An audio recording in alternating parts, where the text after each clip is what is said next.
कि आज 5 साल हमारी पहचान पूरी दुनिया का इकलौता ऐसा झंडा कि जिसे देखने के बाद हमारे अंदर एक हमारे प्रधानमंत्री आदरणीय नरेंद्र मोदी जी ने जो घर घर तिरंगा फहराने का आश्वासन दिया था उसको हम पूरा करेंगे।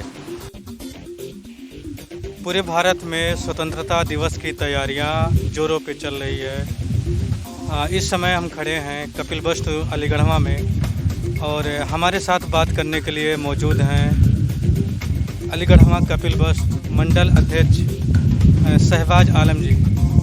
हम इनसे जानते हैं कि इनकी क्या तैयारियां है स्वतंत्रता दिवस को लेकर। सर, मैं शहबाज आलम, व्यापार मंडल अध्यक्ष कस्बा अलीगढ़वा। हमारी तैयारी जो है इस बार बाइक तिरंगा रैली लगभग 7 किलोमीटर तक का है, जो कि कस्बा अलीगढ़वा बॉर्डर से निकलकर और बजहाँ कैंप तक जाना है। वहाँ से रिटर्न होकर के कार्यक्रम स्थल पे पहुँचना है और फिर हमारा संबोधित कार्यक्रम भी है।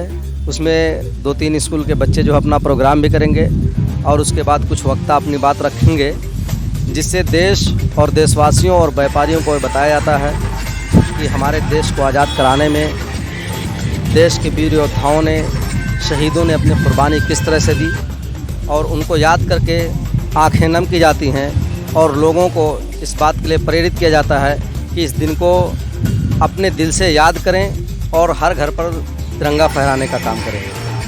पिछले स्वतंत्रता दिवस से क्या कुछ अलग खास आपने बनाया है प्रोग्राम? क्या कुछ अलग हो सकता है? नहीं, बिल्कुल उससे थोड़ा बहुत तो कुछ अलग है, क्योंकि इससे पूर्व में भी हमने कई पैदल तिरंगा यात्रा निकाली है और कार्यक्रम किए हैं और लोगों को जागरूक करने का काम किया है, जिसका परिणाम है कि आज हमारे इलाके में बहुत ज़्यादा लोगों को जागरूक नहीं करना पड़ रहा है और लोग जागरूक हैं और प्रशासन द्वारा थोड़ी सी मेहनत की गई, जागरूकता दिखाई गई, तो जिसका परिणाम है कि आज हमारे इलाके में लगभग 80 से 85% घरों पर तिरंगा फैल चुका है और जो 10-15% बाकी हैं, उम्मीद ये है कि कल 15 अगस्त के दिन हर घर पर तिरंगा फहराएगा। और इस बार जो है हर बार हम लोग पैदल तिरंगा यात्रा निकालते थे, साइकिल से निकालते थे। इस बार हमारा बाइक का तिरंगा यात्रा, बाइक रैली निकली। बाइक यात्रा कहाँ से कहाँ तक निकाला जाएगा? ये कस्बा अलीगढ़वा से बॉर्डर से होकर के निकलेगा और गनवरिया होते हुए हम लोग बजहाँ कैंप तक जाएंगे। वहाँ एसएसबी के कैंप पर जो है वहाँ से यूटर्न मार करके अलीगढ़वा हम लोग आएंगे। जैसा कि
मंडल अध्यक्ष आपको चुना गया है, कहाँ समस्या आती है, क्यों ये आपको अध्यक्ष आखिर आपको क्यों चुना गया? नहीं, देखिए, इससे पूर्व में हमारे यहाँ व्यापार मंडल का गठन नहीं था। ज़िले में व्यापार मंडल सक्रिय था, जहाँ नगर पालिका लगती है वहाँ कुछ व्यापार मंडल संगठन सक्रिय था। धीरे धीरे कस्बा बढ़ा। इस समय लगभग हमारे यहाँ 550 दुकानें हैं और आपको पता है जब आबादी बढ़ती है तो समस्याएं बढ़ती हैं। तो व्यापार मंडल के हर महीने मासिक बैठक होती है और उस बैठक में हम भाग लेते हैं और हमारी जो है समस्याएं व्यापार मंडल की होती हैं। मान लीजिए व्यापारी संबंधित कोई समस्या है या कस्बे के नाले हैं, रोड हैं और अन्य कोई भी समस्या हो तो लेकर के हम अधिकारियों के पास पहुंचते थे, अपनी बात रखते थे। तो जिला संगठन ने देखा तो उन्होंने मुझे यहाँ का व्यापार मंडल अध्यक्ष बनाया।